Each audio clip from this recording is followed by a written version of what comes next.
Najprej seveda vprašanje o igralskem kadru. So se fantje uspeli naposled vendarle toliko ozdraviti oziroma ohrabriti in vse skupaj okrepiti za današnjo tekmo? Ja, kakor vidite, so Križaj, Bukara, nekateri fantje so še skozi na tabletah, ampak so pokazali pravi karakter, odigrali eno korektno tekmo. Videli se, da proti koncu tekme, da ni bilo več te svežine, ki nas je krasila.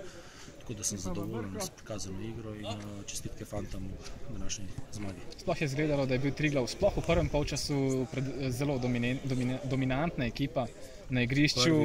Prvi polčas enkraten, igrali smo samo v eno smer naprej, kombinatorika, tehnika, šuti, zaključki, dve prečki, trije zadetki, enkraten prvi polčas.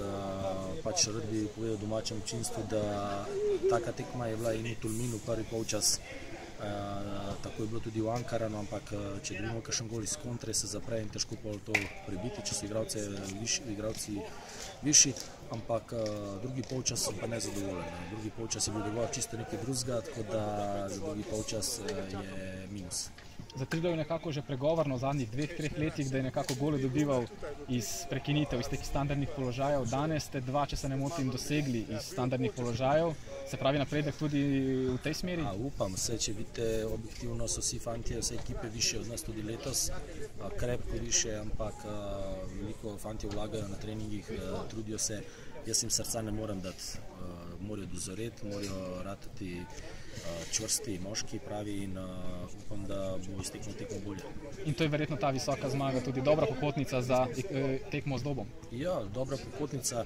Zdaj bojo rekli, da sem prepotenten pa razne komentarje, ampak danes bi moglo biti višji rezultat, da bi nas začeli respektirati tudi ostali. Skozi so kakšni